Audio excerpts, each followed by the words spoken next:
What up, Gary? What's up, Emmet? How you doing today? I'm doing good. Can you hear me fine? I can hear you just fine. Can you hear me just fine? Oh yeah. Awesome. Well, I appreciate you being on the call today, man. I was on that picket line on January 3rd, and I had a really good time with that. It was an honor to be out there with you, and I'd Nice. like to use this as an opportunity to be able to share some of the best practices that y'all found on that strike and sort of what going through that process, and then to be able to use this as a video that's shared across to different union locals. I've got a number of friends in the Carpenters Union, which is what I'm part of, but then also there's a number of other unions, and I feel like y'all cut some trail, and so I'd love to be able to talk a little bit, get some sense of uh, motivations and stuff like that, and see what we can do to make organized labor more effective in the United States of America. Yeah, awesome. Good. So is this still a good time for us to talk? Yeah, totally. Awesome. So I was hoping to just have you introduce yourself, talk me through, who you are, how you became a ski patroller, and kind of what's been keeping you busy lately. Cool. So I've been in Utah since 2015 full time. Initially when I came out is for like river guiding. So I started doing that in 2013, and then when 2015 came along, like I was already a big skier. I was like, I heard Utah's got, you know, the greatest snow on earth. So I got a job ski instructing at Park City. Did that for 2 seasons, and then noticed that like the ski patrollers were the ones who were like skiing all the runs first, and like they had this independence and ability like to move through the resort, like more freedom, I guess. And I was like, that looks super cool. And so I started doing that in 2017. So I've been doing it for eight. This is my eighth season ski patrolling. And while initially like I was attracted to it because it's like this romantic like powder skiing, kind of cool like vagabond or dirt mag style job, but eventually I kind of just got like attached to it and realized I was pretty good at it. That there's really a lot more to it than just what you might think it is, like skiing powder and whatever. And it's like we do ski pack, that's like for sure, but there's so much other work and preparation that goes into it besides that to get like terrain open safely for the public. And like obviously the whole snow science thing has always been interesting to me. It's like a really intellectual or an intellectually stimulating aspect of the job, like figuring out like what storms will do to our terrain and how we'll have to mitigate the terrain to make it safe. So all of that kind of attracted me to that, and then yeah, now I'm here, and I mean, part of what made me want to work at Park City as opposed to like another resort is because they had a union. I didn't know much about unions at all. I just knew they had one, and like I don't know. Like I just thought unions were cool. I didn't know much about them. I was like, cool, yeah, I want to be in a union. Like I had this idea, like, yeah, union jobs are like good jobs. Like I should take the job that's union. Um, and then little did I know I'd get like very involved in like the organizing aspect of it and the bargaining campaigns and whatnot. Awesome. So, which union are you a part of? Talk us through that process. Which local and which Yeah, union? so our unit is the Park City Professional Ski Patrol Association. I'm currently the vice president for the canyon side of the resort. It's basically two mountains. You have the canyons side and then the mountain village side. So the mountain village is like Park City proper, and then canyons village is, it was once Park West, then it was the canyons. Now it's technically it's just Park City, but they still delineate the sides like mountain village and canyons village. So we have a vice president out of each base area. So I'm one of them. And our unit is about 204 members if our roster is still accurate, which I hope it is. It should be pretty accurate seeing as we did a lot of roster work during the past few months, but 204 members of our unit. Our unit also includes the mountain safety personnel. So ski patrollers and mountain safety are unionized. And our unit is in CWA Local 7781, which is the United Mountain Workers. And the United Mountain Workers, I believe there is at this point, like we've been growing a lot in the past couple of years, so we're at least 16 or 17 different units.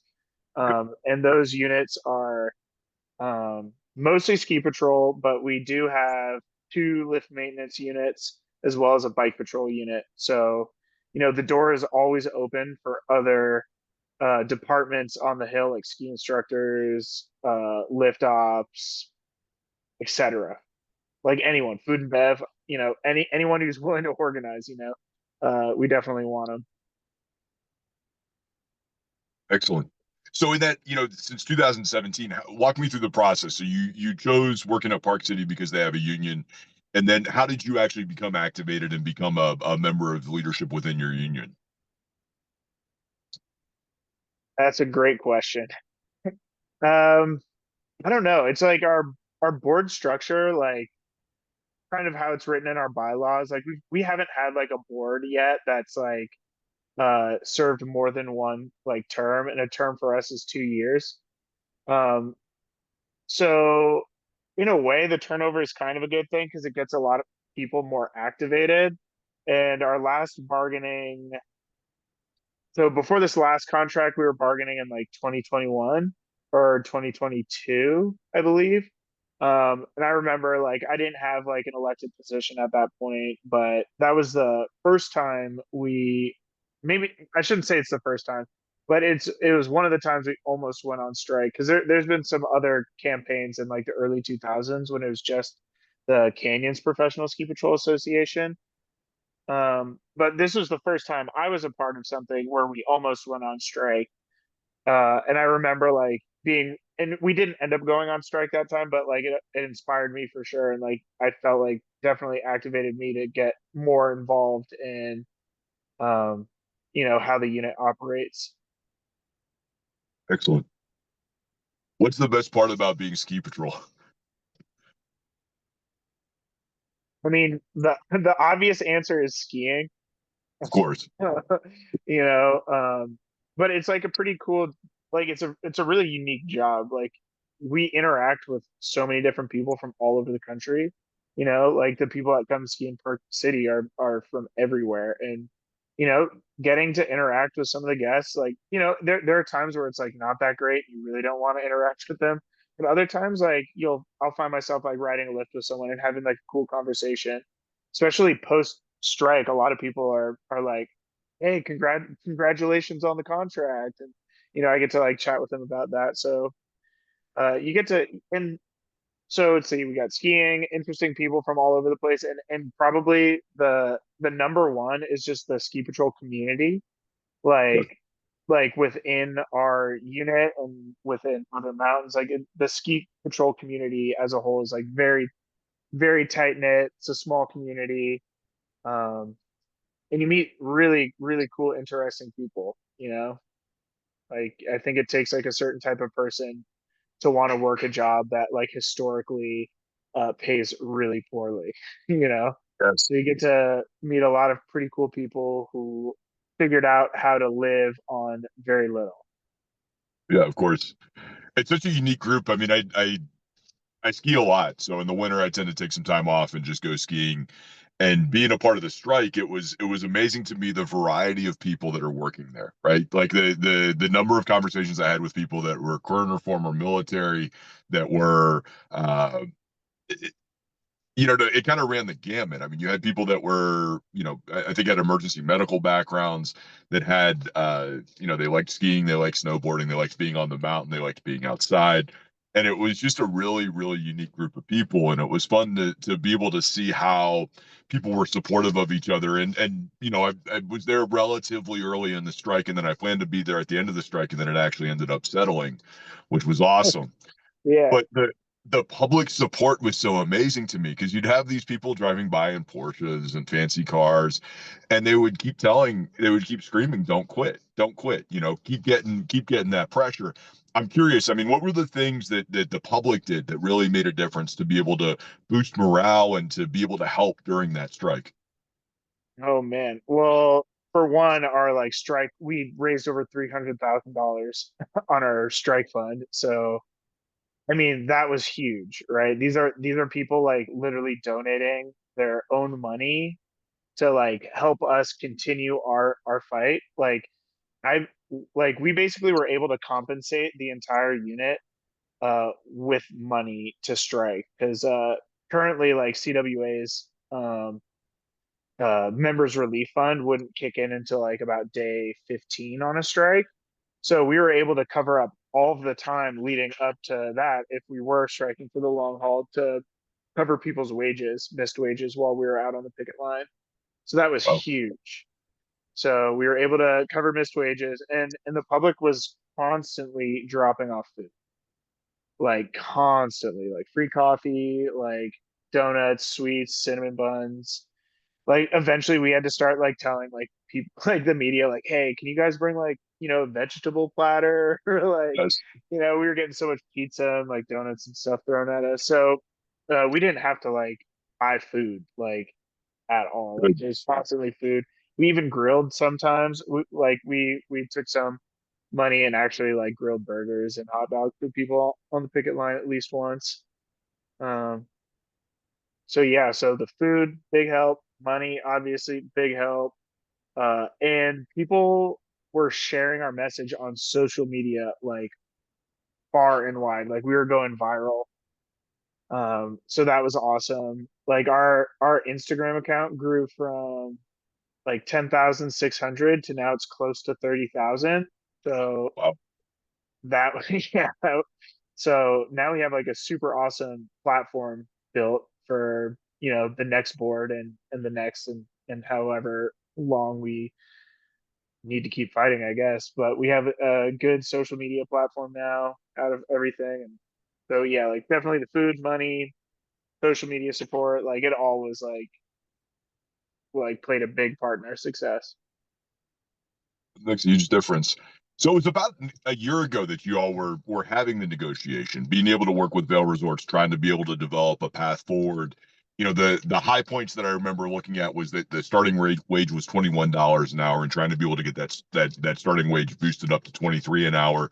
What were other major points in that negotiation that were drivers for being able to go into this strike?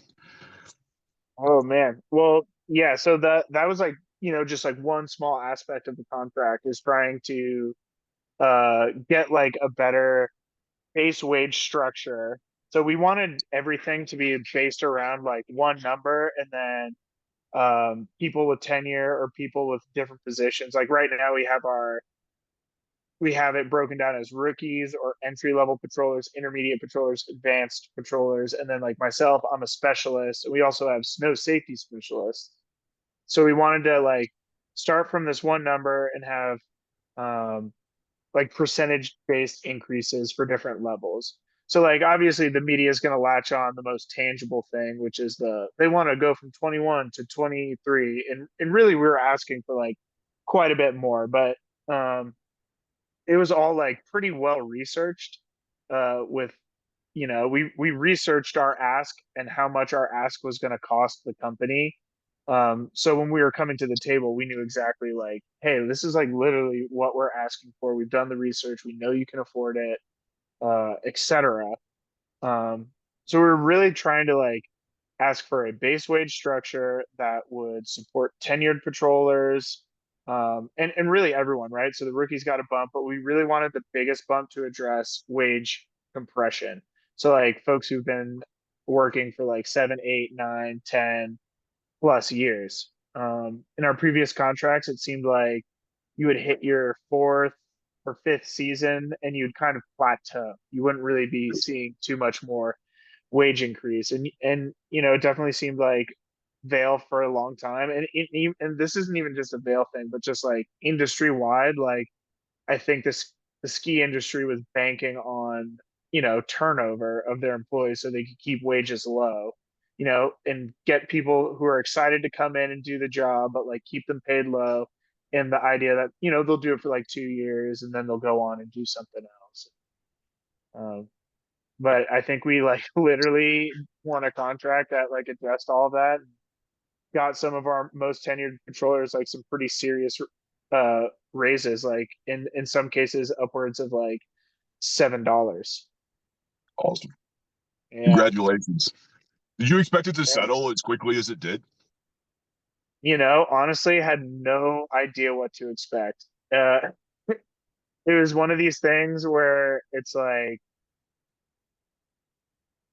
we kind of knew from like the beginning, like, so our contract expired in April, and we had already met with the company like once before then, just to, we actually did like a federal mediation like training, um, so that our negotiators and the folks that were negotiating on behalf of Vail could be on like the same page on like rules and how to negotiate well.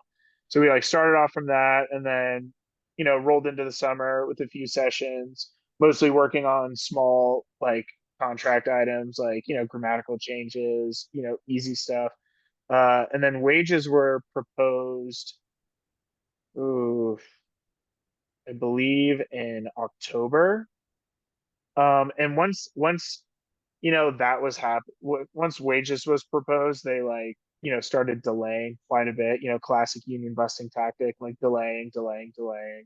And that's when it became pretty apparent that like we really needed to like organize our unit to be ready to maybe achieve. Like we never wanted to go on strike, but we knew that like we had to be ready to give our negotiators the most power at the table. So we were starting like our serious like boots on the ground organizing probably around end of September or October. Some of us did like a very let's see what's the word. We did like a so we did an organizing for power training, but it was like an accelerated organizing for power training. So like organizing for power was like a union organizing training developed by Jane McLevy, who is a pretty famous labor activist and author and a very brilliant person. She passed away this last summer. But before she passed away, she put down like, her life's work in like several books, one of those being No Shortcuts Organizing for Power. So like a lot of our organizing and mobilizing philosophies were learned from her, and like indirectly, right? Like she didn't teach us directly, but some folks that learned from her were able to teach us. So we're super fortunate to get that, and after that training, we quickly like built like a really detailed like phone tree list of our entire unit. And at first, I think our committee maybe had like 15 people, but over the course of several weeks, when we saw that like Vail wasn't listening to any of our collective actions, that committee grew to like 30 like agitated, activated like union members. So every single person on the list had like a group of people they were calling. So everyone was getting basically weekly phone calls, like one-on-one phone calls with some sort of union representative from this group. So that was like, and I don't know. I could like talk about this for hours, but that this was like the key thing that like got us to where we needed to be to eventually be like, fuck, I think, let's do it. Let's pull the trigger.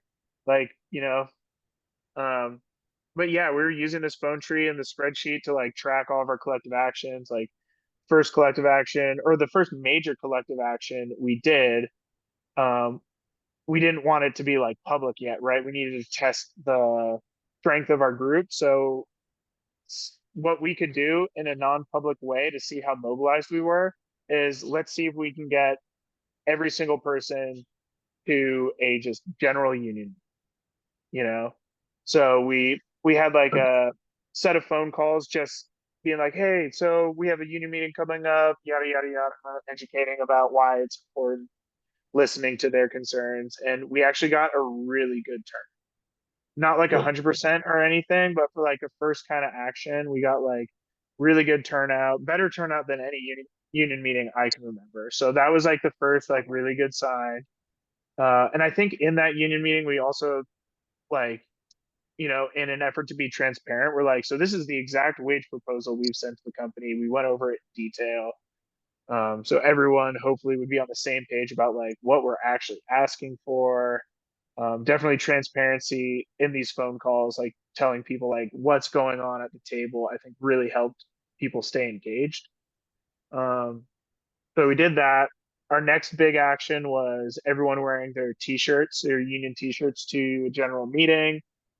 So we all have these like pretty cool um, Park City Professional Ski Patrol Association t-shirts that are printed in a union shop local to us, which is super cool. So all union printed and everything, cool shirts. So the general meeting is the first time like everyone is back at work in like one centralized location with management talking to us about like, all right, here's the new things that are going on this year, you know, and all of us walk in at the exact same time wearing t-shirts. And I want to say our participation in that action was at least in the 90% percentile range. At least for that action, since we didn't really know the rookies um, whole lot yet, we didn't include the rookies in that action. We in a way we kind of wanted them to like roll in and be like, holy shit, like everyone's like wearing one of these shirts, like I want one of these shirts, you know? So I think that action helped us get a lot of rookies on board early because normally rookies are in a probationary period for 30 days. So technically they're not even in the bargaining unit until after they can complete like a skills checkoff sheet um, and like more or less prove that they're like going to be a good patroller. So they don't have access to like the grievance or arbitration process. They do have wine garden rights. And we were very upfront with them, like from the beginning, like, look, this is the deal. We want to include you guys 100%. This is how much we can support you during all of this. These are the rights you have. These are the rights you don't have yet. So we were super transparent about that. And, you know, they put their faith in us and it worked out. You know, we coached them how to email their supervisors that they weren't going to come in for their callback date because they were going to be out on the picket line expressing their Section 7 NLRA rights of concerted action. You know, so it definitely helped also that there's a couple like organic leaders within the rookie class that really helped us mobilize that unit. We even had rookies join our mobilizing committee and we got them roped in like immediately. And then basically after that meeting, I think we did practice pickets almost every single week until about December 13th, I believe, is the date we decided to authorize a strike. Just so we could have that card in our pocket and, you know, let Vail know that, hey, we authorized a strike. So we have a general meeting. We open up a 48-hour voting window. We vote. We get the vote back and like shocked by the numbers because um, so like in our unit, I would say we're about 95% solidarity is what I describe it. There's a handful of folks that aren't dues paying members because we are a right to work state and paying dues is like an option. But if you don't pay dues, you don't get to vote. So only 95% of the unit got to vote, and three members of that block abstained from voting. So they just either didn't vote or forgot, or I don't know, something happened, and we didn't get a single no vote. Everything else was yes. So we took that information, stuffed it in our pocket, and we did one pretty cool collective action. So during bargaining one day, we got like maybe about 120 of us, and we're keeping track of all of these numbers throughout the whole thing. So that way, when it does come time to get permission and approval from CWA as well as the Utah AFL-CIO, we can have like both of them like full backing us. So we're like keeping track of all these actions we're doing, of the percentage of people participating in these actions, so that when it comes time, we have like a really good case to say like, hey, like our unit is mobilized, we're ready, like we're gonna do this. So anyway, the action at the bargaining night. So about 120 of us on the sidewalk right outside the bargaining building or the building where the bargaining is happening. We're just like we got signs, we're chanting, you know. Um, and one of them actually, we watched them come out and shut the window. We were like making so much noise. Our negotiators basically once they all got in the room, our negotiator said like, "Hey, so we are letting you know that our unit has like authorized a strike," or I forget if we either told them we authorized it already or if we told them we were authorizing it or like voting on it. But either way, we like basically laid that like, all right, our unit is like outside, like they care about what's going on out here. Like so they basically slapped this information down, like, we're gonna authorize um a strike, and then basically walked out. Just be like, all right, like start bargaining with us, like everyone's out there, like we care about what's going on in the room. Cause a lot of times on the other side of the table, they'll be like, well, is that really actually what your whole unit wants? Or is this just what you guys in this room, And it couldn't have been a more clear, like, look at us all out here on the street. Um, so in between that time, like December 13th and December 27th, we were just working on more or less getting our ducks in a row at the national level as well as the Utah AFL-CIO level to make sure we have backing. And we're continuing to do our phone calls and check-ins just to make sure, like, hey, like, like I know we voted on it, but like, like this could happen. And this is kind of around the time where we had to be a little less transparent. Like about a week leading up to the strike, we had to start withholding some information, which was super difficult because you could tell like a good chunk of the unit was like chomping at the bit. They were like sick and tired of getting the delaying and the delaying, and all of a sudden the surprise of Vail being like, "Oh yeah, we actually want to do federal mediation." Like we'll actually do this. All of a sudden out of nowhere, like right before the holiday. So we sat in with one mediation session. Um, Nothing happened. It was a non-productive session, and then the very next day we walked out. We staged like Excellent. a walkout. Yeah. Man, it's so. I think I mentioned before I like to ski. I was an EMT for a while, and I was volunteer out on the East Coast, but there's an understanding of the complexity. Like I have an understanding of the complexity of what these systems of, all these 204 people that are involved in this are doing, but it seems like it caused a lot of organizational issues for Park City, especially during holiday weeks when you had so many people Yeah. that had invested so much. I mean, we think about things like golden hours of being able to evacuate somebody and the logistics of being able to get somebody off the mountain if they're having a cardiac incident or, when we're in those really narrow spaces. But, talk about impacts for when Yeah. you walked off. Well, for sure, like our date to walk off was like very strategic. Like we knew like we needed to, like, obviously the strike is like the ace in the hole. That's like our strongest position. Like withholding our labor is as strong as it could be, but we wanted to make sure that that leverage was as much as possible. And the Christmas weekend, or I shouldn't even say weekend, the Christmas week through New Year's is the busiest week of the year. Um, and we were blessed by Mother Nature a little bit because, we were sitting high and dry for a long time. We didn't have a lot of the mountain even set up, and we had this huge storm on the horizon for around this time. So it was like do or die. You could feel the anticipation, like because I was bouncing around like shack to shack sometimes just to like see what the vibe was like, see how people are doing. You could tell some people are like what the fuck are we still doing here? And I'd just be like, all right, just gotta wait. Like I can't tell you when, but like let's just wait. Like we'll have a moment. Like so we were super agitated. We were like ready. And that's I feel like where you want your unit to be. You want them to be like agitated. It's like the classic like agitate or like educate, agitate, organize or something. Maybe in that order. It's like some old school um socialist rhetoric, I think. But um more or less like, the unit was like in the right place to be like very organized. And we were able to capitalize on that with all the phone calls. And then with the storm on the footstep during the busiest uh, week of the year, like it was now or never. And when we had that mediation session where nothing happened, it's like, all right, well, let's turn up the heat a little bit. Definitely walking out was extremely nerve wracking.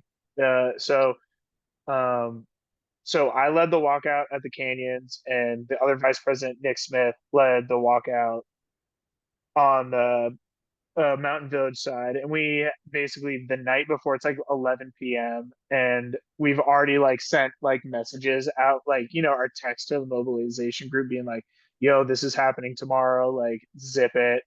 Um, so everyone got a message, everyone got a phone call, and we're on like an emergency Zoom meeting, being like, "All right, how the fuck are we gonna do this? Like, how are we gonna like walk out? What's the plan?" Da, da, da. Because it's like you can have like your plan A and you know like that you've like come up with, but when it's time to actually do it, like plan A has got to get tweaked a little bit and to meet the moment. So me and Nick Smith each basically said the same thing. Like we had like we wrote a script the night before, and then so our clock in time is at 7:30 a.m. The plan was basically to stand up in the front of the room and announce the walkout at 7:30, so nobody clocks in. So you can say it before people accidentally clock in, because we wanted to do everything by the books. We didn't want to get anyone to get in trouble because they were clocked in, or have anyone have a reason to be singled out. But yeah, we staged the walkout. Everybody left, and we basically left like an empty locker room with our immediate managers and supervisors, which was not easy to do. Like our immediate managers and supervisors are not the ones that we're negotiating against. Like we care about them a lot, and they're very much like a part of our like patrol family. So that was definitely very difficult. There's a lot of emotions. People were crying. Like it was tough. But then we brought it down to the roundabout, and everyone who was on a day off that day was already down there, like ready for us. So and then we just started. There's really good energy, I would say, for the first 2 days, and then they started meeting with us. I forget if it was like 3 days of striking before they even decided to sit down with us again. But like, there's sometime like after day two, I thought to myself like, shit, they're really gonna make us do this. I think for more than just a couple of days. Oh, um, but yeah, I don't think I could have ever like guessed like, yeah, this is gonna last 12 days. Like we had no idea. We just had to roll with the punches. Trust our organizing efforts, trust that the public actually had our back, like they said they did, like multiple times. So a little bit of it was on faith, and you know, just glad it turned out the way it did. And hopefully we don't have to do that again, but we never know. And now if we do need to do it again, we know how to do it. So it's very impressive. How are you doing on time? Do we need to wrap this up in the next 10 minutes or? no, I'm doing good. I'm hanging out. Okay. I really appreciate this. It's inspiring because coming to it from the outside. So I'm a executive board member of Millwright Local 548, which is a member of the North Central States Council of Carpenters, part of the United Brotherhood of Carpenters. And so this is the type of information. The plan with this is to be able to share this information to other locals, and to really be able to look at this success as something that others can carry forward. Because with my local, we have our negotiations coming up, and this is the type of information. I had done a video that sort of talked a little bit about it, but I've been giving political speeches for a while, and I have a high level of political involvement, and so being able to share this information is very helpful, just because y'all cut such a good trail, did such a good job with all of the data. Being able to understand the NLRA, the NLRB, and sort of what that process was, and all the I's being dotted and T's crossed, it gives a great example for others. So once you actually entered into the strike, what were the impacts for the company? I mean, one that I was aware of, and Hmm. it was kind of a shocking number, because the number that got thrown out in the media, at least, was that it was about $900,000 to meet all of the requests for what CWA was asking for, but that it was a $400 million reduction in stock valuation as a result of that strike. And I mean, you think about 204 workers at a very prestigious organization, a very prestigious resort, not going to work cost the company $400 million. So talk to me a little bit about impacts. I mean, are my numbers correct on that? Is that sort of on Yeah, I track? think they're. Yeah, I think so. I think 900,000 was more or less like our original ask, but that had built-in concessions, for bargaining. So I Sure. think like want to say the number we ended up landing on was more in the 7 range. Okay. But yes, our initial ask was that like 900,000. And it was like pretty well researched too. But yeah, 400 million seems about right for the stock devaluation. And that hit like forget what day of the strike that hit, but when I saw that, I was like, "Oh, we got him." Because like they couldn't get any new terrain open because we didn't do any setup work because it was low tide. So none of the like when we got back to work, oh my gosh, there's some funny setup, like funny rope lines, like anyway, like so like you don't they don't have like the ability to expand their terrain that much because they don't have the institutional knowledge to set up the areas, and they don't have the correct personnel to like safely run like an avalanche mitigation thing. Like they definitely like some of the folks that they shipped in from other Vail resorts were like patrol directors from other Western resorts, and they have like some mitigation experience for sure. But like when you do like avalanche mitigation, like your partner has your life in their hands, you know? Like it's for me personally, it'd be a tough sell if someone told me to go on route with a random person I didn't know in an area that they didn't know.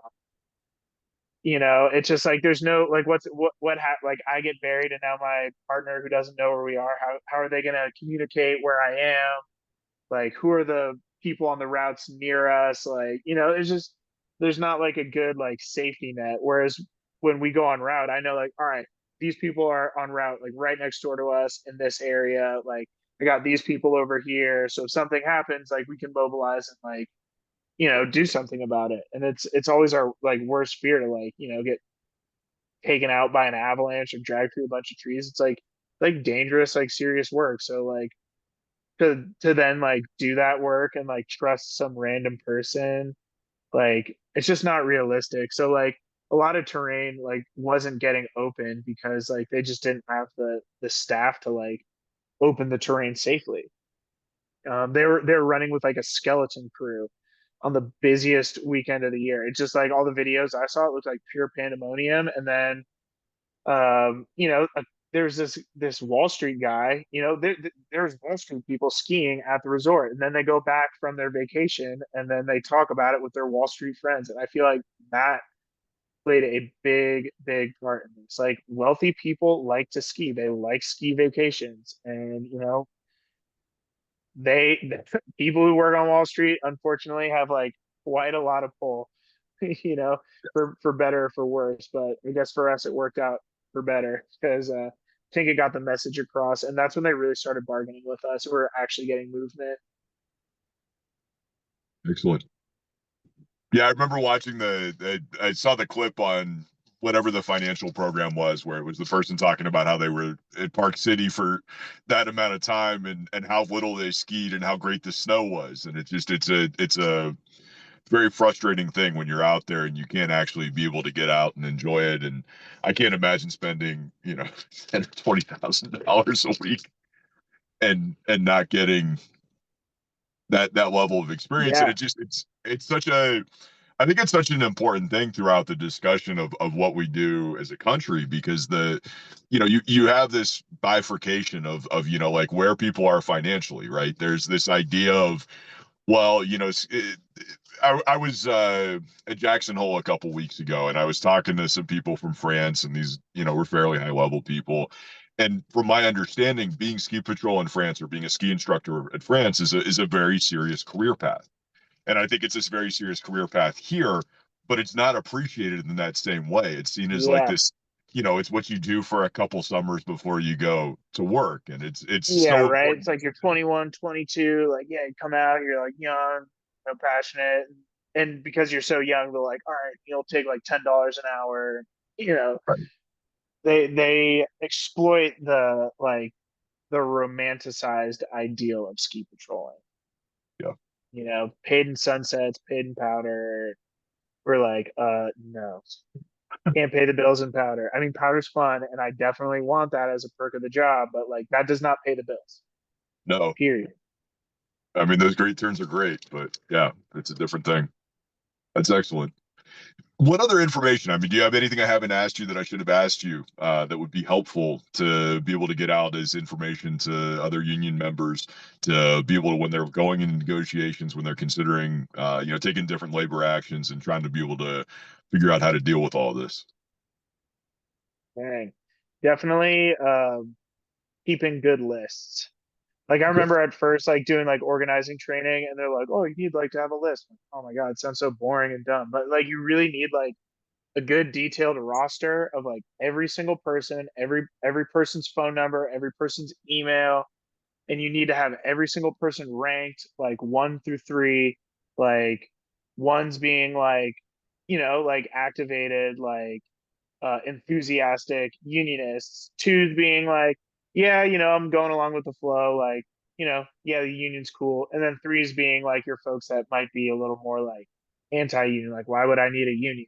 Oh, the union just gets in the way and makes issues, and you need to have everybody on a list.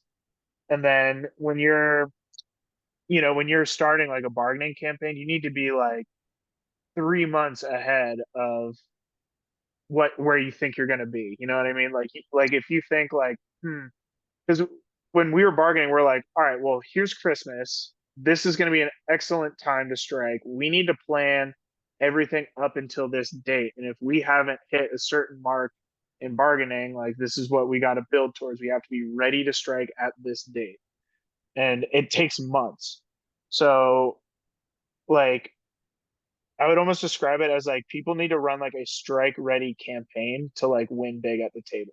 Like hopefully you Yes. don't have to strike and you can build up, and these collective actions will show your employer like, hey, all right, I don't want these guys to strike. Like let's, we'll work things out.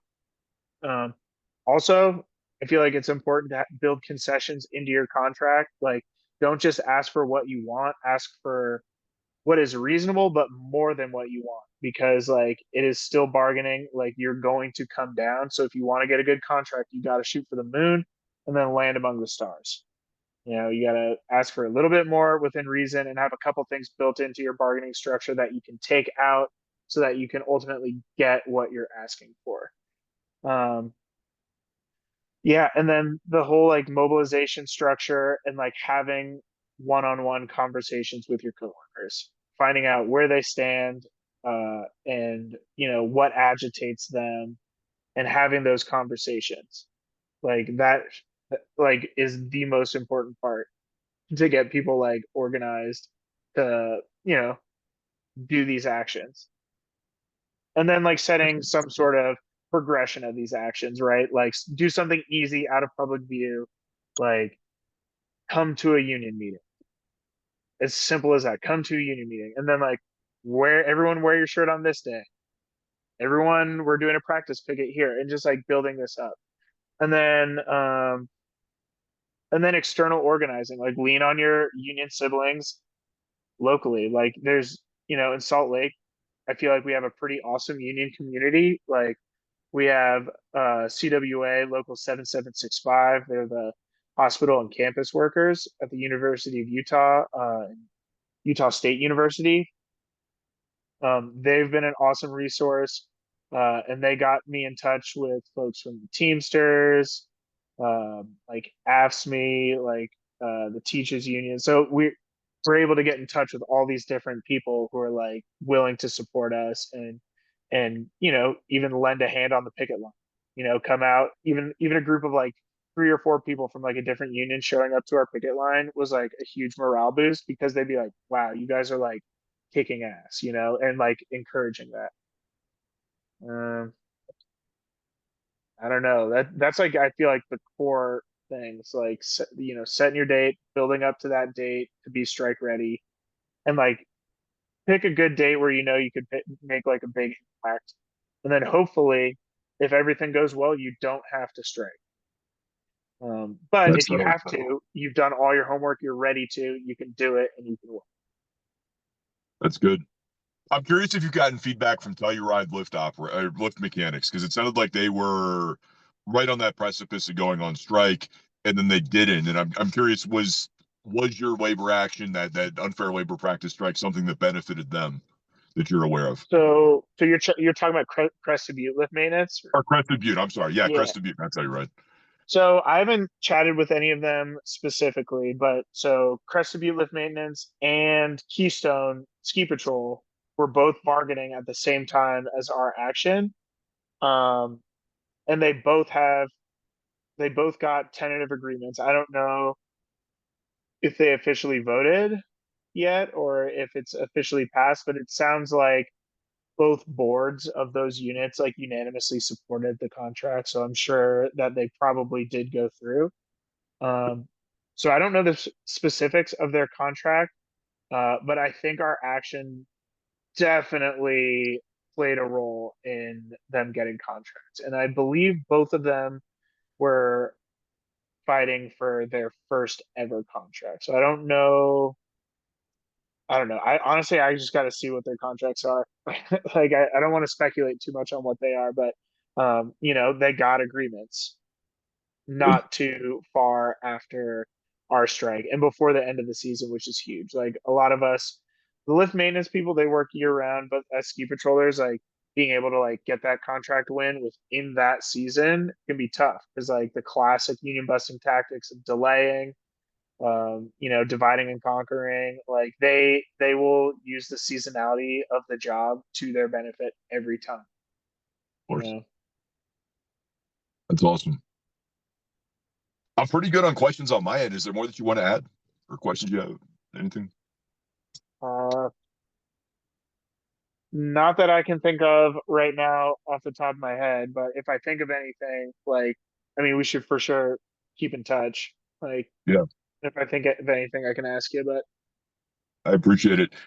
Sort of like long term, I'm trying to put together what's called a union board conference, just as a way to be able to bring activated members together, sort of your ones and the executive leadership within different Mhm. locals together. I haven't got the dates figured out yet, and I keep trying to be able to build more people into it.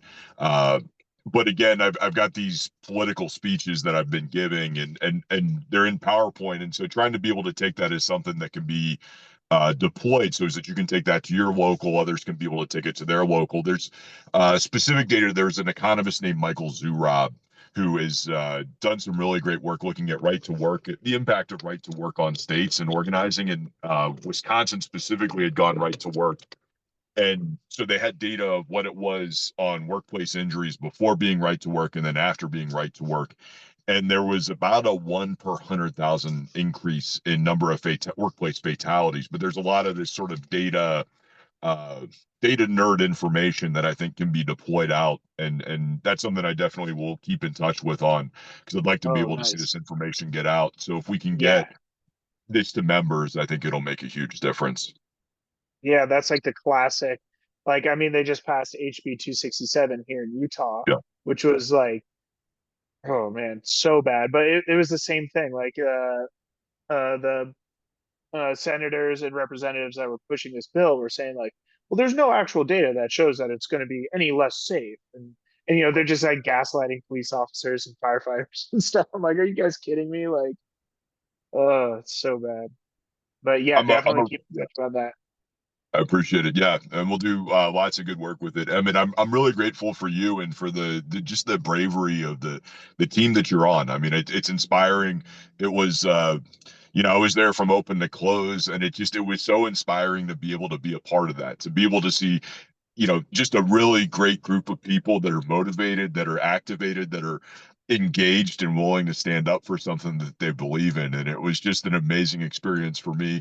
It was I just figured I'd be out skiing and I didn't expect to be part of a really awesome labor action. So thank you for what you all did. Yeah, of course. Thanks, Gary. I Very appreciate you well. showing up and wanting to chat and learn more about it. Makes a big difference. It makes us all stronger sharing this information. So with that, why don't we close here? We've got contact information. We can be able to stay in touch. I'll send you a copy of this before I get everything. I'll have it posted, but on a private link. Let you take a look at it if there's anything we need to change. And just thank you again for your time. I'm really grateful. Awesome. Busy day. Yeah, thanks, Gary. Welcome. All right. I'll talk to you. Take it Have a good easy. night. You too. Bye bye.